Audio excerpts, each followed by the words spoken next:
Hey, good morning. When you hear the word Christian, what do you think of? Whether you are one or not, I'm just curious, when you hear the word Christian or disciple, what do you think of? Because I'm curious, when you hear like, oh, that's a Christian guy, or she's Christian, or I work with a Christian, or a Christian just moved in next door, or my boss is a Christian, what kind of things do you think of? And what makes you think what you're thinking when that topic begins to come up? What are the qualifiers that make you begin to kind of assimilate those thoughts with the word and that person?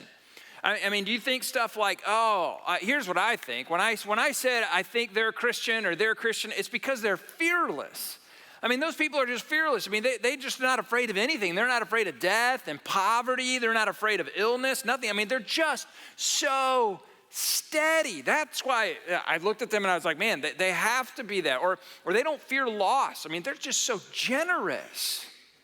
They're not concerned. They're so selfless. They're so confident. It's like their confidence comes from something outside of themselves. It's as if they project on others, but it's not arrogant. It's not arrogant. They're so humble. That's what I think of when I think of Christian. That's what I think of something like this. It's because their confidence is coming from something. It's like they're anchored, they're tethered, they're structured in such a way that they begin to see things. And when I see that, I was like, oh, they must be a Christian. Now, my guess is those aren't the words you thought of when you heard that, right? But that's what they thought of in the first century. Those are the words that were ascribed to the people that identified as followers and believers in Jesus Christ. Those are the words that came from, and these are the people who their lives were anchored to something other. Now, last week we said some of the struggle that we have is the pictures that we grew up with on Jesus, because we saw this and we picked at that a little bit, because last week we discovered Jesus probably looked nothing like this, because, I mean, this guy's had a manicure and he uses conditioner, okay? And this gives the illusion that Jesus is fragile. And he is not. Christianity is not fragile. Jesus' followers also should not be fragile. All right, I've had enough. You're good too. Jesus was tough. Peter was just solid as a rock. Right? Paul, he was stronger than steel as he began to take beatings and whips and times in prison. And so when we have definitions of who we should be and what we should be, obviously sometimes there's a little bit of a gap. So what's wrong with us? Why don't they ascribe those words to us when we begin to go? Because it seems like they're anchored to something, and a lot of the Christianity we experience doesn't seem to be anchored to much of anything. And those first century Christians, I mean, their faith was irresistible, and part of it is they introduced the concept to the world. They introduced the concept to the world of others first. Like, put others first. That wasn't a part of the world until Christians began to put others first into the world. That you should, love one another, treat each other fairly, give power to the people who have no power. Begin to do that to the world. Those were new concepts that were introduced. So there's this whole passage that I want to look at today, and we're going to look at a lot of it too. But there's this passage in the book of Hebrews, and the writer of Hebrews speaks directly to Christians who are wondering, is it worth it? I mean, is it worth it? And not only is it worth it, is it working? Does Christianity actually work? Like, if I invest and if I keep forward with this, will this work? And he begins to describe faith. And the writer of Hebrews leaves us with some context clues as to what this faith looks like. And he goes through the process of looking at the Old Testament saints, and he kind of walks us through the New Testament saints. But he begins to give us some great things. And this is what he says. Now, faith, Hebrews chapter 11, verse 1, he says, now faith is confidence in what we hope for and assurance about what we do not see. And then he says, this is what the ancients, those who came before Abraham and Moses, these are what the ancients were, they were promised to do. And so he says, faith is confidence that God will do what he promised to do. And so if someone makes you a promise, you are behaving as if he or she is going to keep that promise, even though you haven't seen it yet. So this week I was trying to think about faith and how to better explain faith to you, and it occurred to me, this is essentially what faith is. So I have one child who started a job yesterday working for the first time. He started working, and he started working by faith. Do you know what I mean? He worked yesterday, but he's working by faith because there's a promise that he'll get paid in 2 weeks. So he's living by faith. Does that make sense? He's living by faith because he worked, and there's a promise that he'll get rewarded in the future. It may happen, may not happen, but he has faith that it will happen to begin to go forward. And this is faith. Faith is living for a promise of what has been promised to you in the future. And so the authors of Hebrews writes, and he lists out Old Testament characters, and he writes them down. He writes about Noah, and he writes about Abraham, and he says, these people believed, they lived today, they worked for today, knowing that there would be a promise of what would come to at a future date. But they worked as hard today, not for what they would get today, because they wouldn't get it today. Faith is trusting and believing that what you are doing today will be rewarded later. And so this is how this all shakes out. Chapter 11, verse 13. Big long list, Abraham and Sarah and all this. And then it says this, all these people, verse 13, all of these people were still living by faith when they died. They did not receive the things promised. They only saw them and welcomed them from a distance. Let's jump down to verse 36. So in verse 36, it says, now, here's what they got to endure while they're waiting. They're waiting for what was promised to them. While they were waiting, all these people were still living by faith when they died. Some of them faced jeers. Some of them faced floggings and even chains and imprisonment. They were put to death by stoning. They were sawed in two. They were killed by the sword.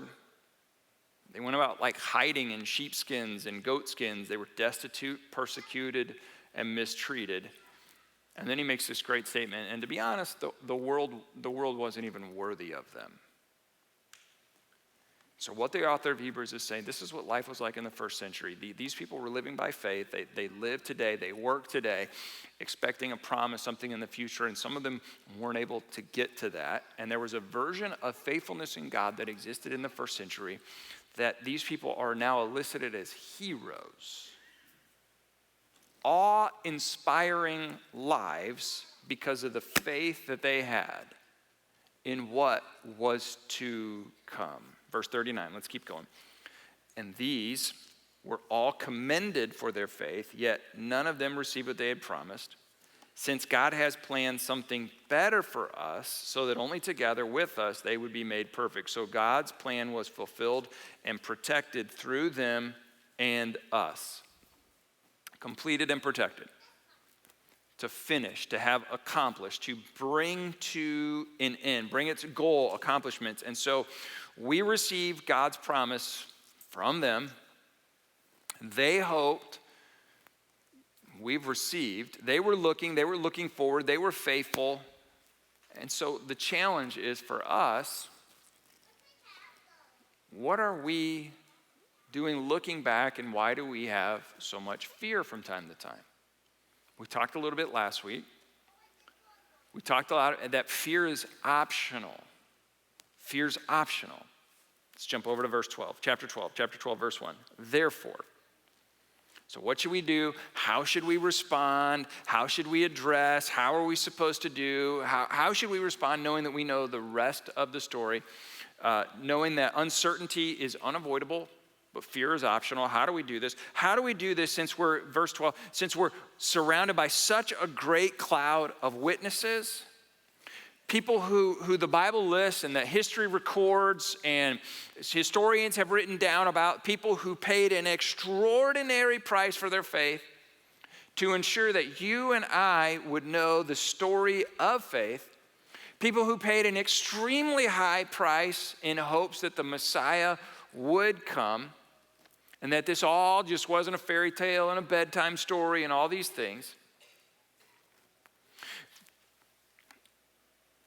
This begins to draw all kinds of conclusions. So therefore, how should we live? Should we just keep whining and complaining and hoard our resources just in case so we can make it? Should we throw our Bibles in a drawer and, build bomb shelters and, blame the cops and blame the teachers and blame our mamas and, demand our rights and tax the rich, play it safe, find somebody to sue, take back our country, until Jesus returns and all these kinds of things. And this is what the author of Hebrews says. He says, therefore, we've been surrounded by such a great cloud of witnesses. Such a great cloud of witnesses. And he goes, did I miss anybody? Because there's modern day stories like this too. Our Christian brothers and sisters in Haiti and Iraq and Syria, Ukraine, missing daughters around the world. The author says, here's what we need to do. We got to throw off everything that hinders us. And we got to lay off the sin that so easily tangles up our lives. Isn't it true? Sin, your sin, hasn't it just tangled up your life into a mess? He says, take it off, like you would a layer of clothing. Take it off. Like if it hinders you, get rid of it. If it obstructs you, if it ensnares you, get rid of it. And he says, first go to the mirror and go, what's holding me back in my faith right now? Why am I not all in? Why do I feel so fearful? And what am I afraid of? What am I really afraid of? Am I afraid of what others will think? Am I afraid of what my family will say? He says, you got to throw all those things up because there's a relationship between us and our Heavenly Father. And a lot of it has to do with us dealing with our personal sins and being honest about where we really are. And then he says, if you do that, then this is what you're going to do. Let's run the race. What's the race? Your life that's been marked out for you.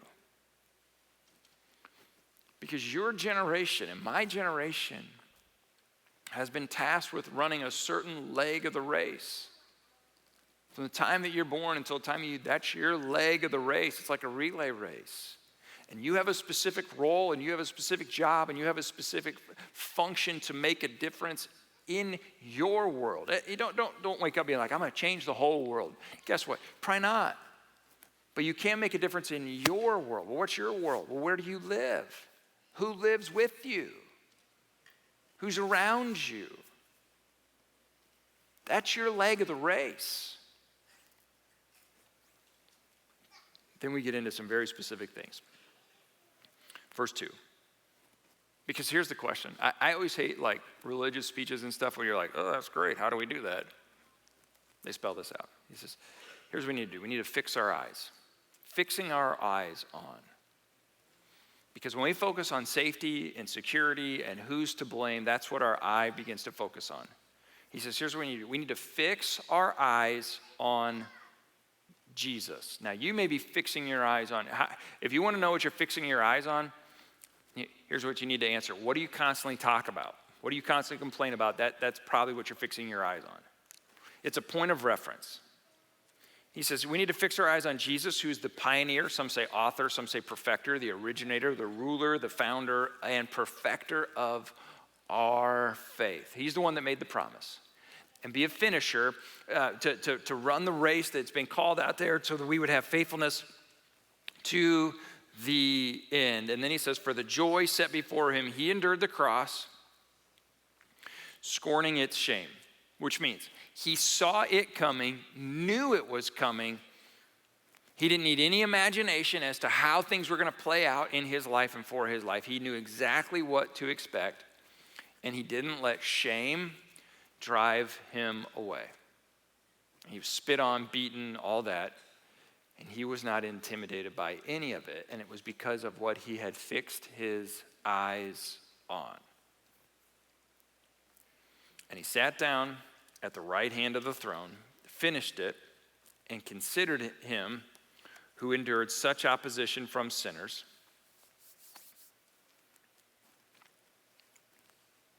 so that you will not lose heart and grow weary. And isn't it true? It's true with me. I'm practicing trying to figure this all out just like you are. But from time to time, we take our focus off of Jesus and we start to focus on other things. We start to focus on national leaders and local leaders and woe is us and blame. And when we do that, and when we sit around and we have conversations with others, and we sit around our table, and we sit around the TV, and we fix our eyes on the news, and we fix our eyes on government, here's what happens. You're teaching the next generation to fix their eyes on the government, to fix their eyes. And the funny thing is about that is you're teaching them to fix their eyes on, but isn't it true that's like the very thing you like oppose for some of you? I mean, you're just all upset about policies and procedures and all this. And he says maybe we should focus on like behavior. Because once upon a time, a handful of Jesus followers behaved differently. They just acted and behaved differently. And it caught on. It was like the, behave yourself movement, right? I mean, that's kindergarten, isn't it? You need to behave yourself. That was Christianity 101. You need to behave yourself. And don't grow weary. Don't get tired of just behaving correctly. And don't lose heart. He says, don't fix your eyes. This wasn't a thing then, but it's a thing now. Don't fix your eyes on social media. Don't fix your eyes there. Don't fix your eyes on Washington. Don't fix your eyes on, all this, because it says on your generation, whatever that is, don't fix your eyes on that. He says, once upon a time, there was a handful of Jesus followers who behaved differently, and they changed the world by the way they behaved. And then he takes a jab, he taunts us, and he decides, he said, this is your struggle. He said, if your struggle is against sin, and your struggle against sin, you have not, verse 4, you have not yet resisted to the point of shedding blood. Ooh, ouch. And then he says, let's imagine this verse 11:38. He says, look, the world was not worthy of these people. These people were extraordinary. They were fixing their eyes. They were anchored to something that was so much different. So what does this look like? You may not know this, but I coach a very powerful under 8 soccer team, rec. My first time at this for that level in a few years, I guess. And we start every game, and we're trying to help them how to fix their eyes and do all this. And we'll start with stretching, and we start stretching, and we stretch out our quads. And so this is where this goes. And so we'll stretch out our quads. How many of you have done the quad stretch? Y'all done the quad stretch before? Right? Do you know what happens with 6, 7, and 8-year-olds when they grab their quad? Anybody know what happens? Yeah, we got bodies everywhere. I mean, it's dominoes dropping to the goal. Now, anybody who does this stretch, what is the most important part of doing this stretch? Is it your feet? No. What do you tell? Some of you have coached before. What do you tell kids? How do you do that stretch? You have to fix your eyes on something. So in case you're wondering, well, how'd you do this in a room full of people? Red exit sign in the back. I can stand there for a day, right? And so when they don't, what we do is we teach kids, when you begin to, it's not your feet, it's like, oh, coach, my leg, all this, and it had nothing to do with your legs, it's your eyes. Your eyes are what give you balance. Your eyes are what begin to give you this. So this week, I began to do a little work on balance. And so I figured out balance is actually a really complex thing. It's very complex. And I know we have scientists in the room, and they could explain it better than I can. But here's what we know. The human head is actually pretty heavy. And some of you, I know you have a bigger head than I know. Make your jokes. I get it. Okay. But our body has this multiple systems that give us balance. And it's multiple systems moving to help our 2 legs kind of stay balanced. The fact that we stand upright is just kind of crazy how this works. And so they're interrelated systems, and these systems are called, and I know I know at least one eye doctor in the room, they're called vestibular processes. They're vestibular systems, and I know there won't be a test later, so you don't need to know that, so don't worry about that. But it's the system of our eyes and our ears and the inner workings of our balance and our muscles and the feedbacks we get from our legs that begin to go. And so the vestibular system is a visual system that works together that begins to go. So we have this thing that gives us balance called the vestibular ocular reflex. Not a test, but for those of you that like to know those things, there you go. This lets us know that as we move through our environments, this is keeping us balanced. And so our eyes can move around, but it helps us stay balanced. So here's what I want you to do. I want you to take a vestibular ocular test. I want you to take your hand. I want everybody to do this. I want to take your hand, hold it out in front of your face right now. Everybody put your finger out there, okay, right? Right. I want you to stare at that finger, and I want you to move your head, but keep staring at the finger. Okay?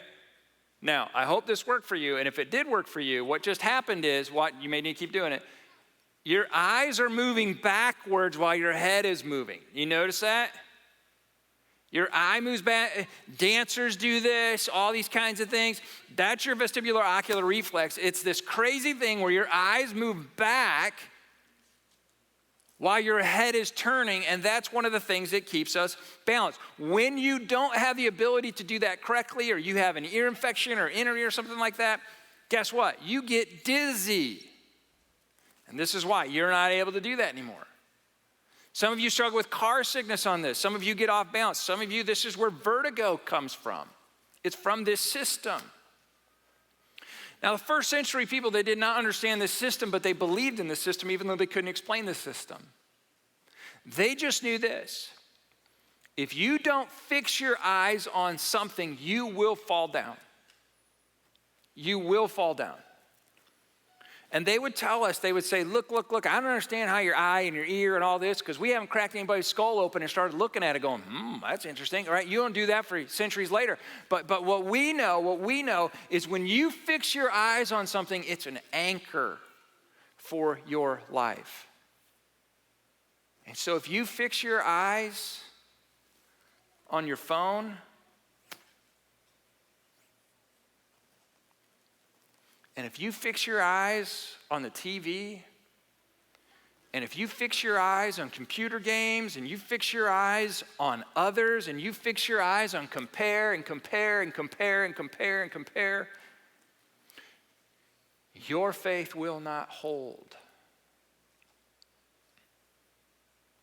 And the author of Hebrews says, you need to fix your eyes, turn and focus your eyes on Jesus. It's where your eyes are that gives you balance. It's where your eyes are that keeps you anchored. So how do we do that? How do we focus on the eternal when everything around us, all the temporal is just there's always a problem all the time, and you got to do this, you got to do that, and then this happens and all this. And so I want to look at a story in the Bible that I would think most all of us are aware of. We've probably heard this one at least a few times. It's the story where Peter, the Apostle Peter, he sinks in the water. He goes out and he's trying to follow Jesus, and he thinks he's walking on water, and all of a sudden something happens because of why? Yeah, this is what, we were able to go back and we found an actual picture of what this happened. And so as you can see, now here's the thing, I also have a daughter who took swim lessons this summer. I can assure you, that is not what drowning people look like. That guy is clearly standing below water, right? And Jesus still Pantene fresh hair, so that's good. That's not what it looks like. This is what I want you to do, because Jesus never takes his eyes off of Peter. The problem is Peter takes his eyes off Jesus. And I want to read this because I want you to think about this and your ocular reflex. I want you to think about this. I want you to think about your life. I want you to think about the storms that you're currently going through in life, because this is what all comes down to right here in Matthew chapter 14, verse 25. This is a great story. Shortly before dawn, Jesus went out to them, the disciples, and he walks on the lake, the Sea of Galilee. He walks on the lake. And when the disciples see him walking on the lake, they're freaked out. They're terrified. They think it's a ghost, and they cry out in fear, which, that was optional, but they chose it. So, whatever. It's fine. I probably would too. But Jesus immediately said to them, take courage, it is I. Don't be afraid. Don't have fear. Fear's optional. You don't need to choose fear. And Peter says, Lord, if it's you, tell me to come out to you on the water. And Jesus says, all right, come on. Then Peter got down out of the boat, walked on the water, and came towards Jesus. But now watch. Peter started looking around. He's focused on Jesus, and the dude is walking on water. But then what happened? All of a sudden, he sees the wind. And he was afraid. Beginning to sink, he cried out, "Lord, save me. There's a storm in my life that is going to kill me. And I'm afraid." What's the only thing that's changed?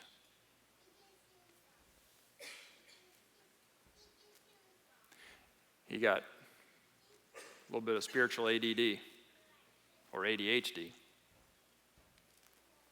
And so immediately Jesus reached out his hand and caught him and says, "Peter, man, you have faith. You trust today. Faith is trusting today, right now, in something that you may not see until later. But your faith will never hold you through the storms of life, Peter, if you just keep getting distracted and looking all over the place and you're watching and you're looking at all that." He goes, you will drop like a rock every time. And you're the rock we're going to anchor to, not the rock that sinks to the bottom of the lake. He says, you won't be the leader of the movement that I need you to be until you can figure out that where your eyes are, that's where balance comes from. So be sure you're confident in what you're looking at. And when he climbed into the boat, verse 32, the wind died down. Then those who were in the boat, well, let's worship. Man, that was awesome. That was incredible. Saying, "Truly you are the Son of God." And this group of people becomes the most fantastic, selfless, faith-filled, fearless people.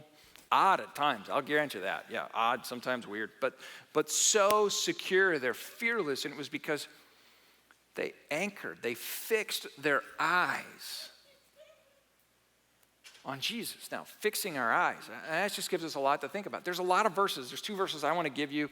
We'll put them up on social this week. And there's two verses I want to give you that I think are just important verses. The Apostle Paul says the exact same thing, and this theme is repeated over and over and over throughout the New Testament. First I want to give you is Colossians chapter 3, verse 12. This is just one I want you to have with you this week. "Since you've been raised to new life with Christ, set your sight, set your eyes on the realities of heaven. Don't get focused on the temporary.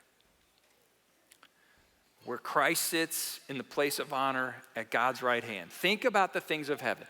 Don't get focused on the things of earth. If you do, you're going to start to plunge." 2 Corinthians chapter 4, verse 16, he says, look. Apostle Paul says, "Therefore do not lose heart.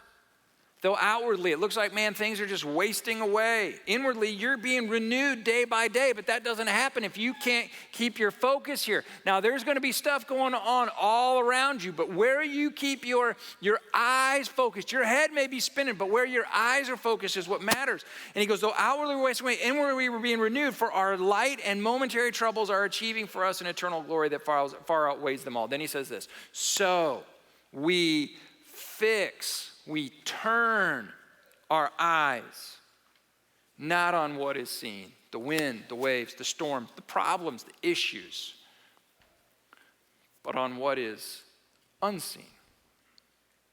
Since what is seen," what you see in the troubles of today, those are temporary. But what is unseen for now is eternal. So fix your eyes. Your eyes are the anchor to your faith.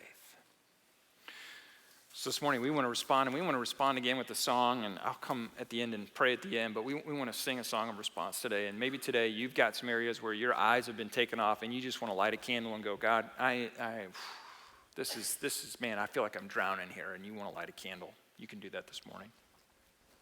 You got to be patient with them, and man, sometimes it takes a minute for those things to light, so you can pray about patience while you're doing that too. It's like a double bonus round something. Some of you may want to take communion and take it back to your seats and peel off the layer and take the bread and take the cup. And you just want to remember that God died for you so that all the temporary that seems to be swirling and circling and out of control and not fair and not right, you will get caught up in that, I promise you, if you take your eyes off Christ. And maybe you just want to take the Lord's Supper today to do that. Others of you may need to just write down and maybe confess, maybe prayer requests. Maybe there's somebody sick in your family. We'd be happy to pray with them this week like we do each and every week. Or maybe you just need to write down some stuff that you've been focusing on. And it's about ready to drown you. And you just need to take a minute and go, oh, you know what? Maybe those aren't my problem. Maybe the problem is what I'm looking at. Maybe you see problems every day because you wake every morning looking for problems. Jesus says, look, it's your eyes. It's your eyes. If you want to stay balanced, it's your eyes. That when they're fixed on Jesus begins to be an anchor for your faith. The band's going to sing and then we'll pray together. You're free to respond however you would like. Thanks so much for joining us at Gathering Point. If this is your first time, be sure to text GPGuest to 97000. And be sure to hit like and subscribe so you can be the first to know about everything happening here at Gathering Point. Have a great week.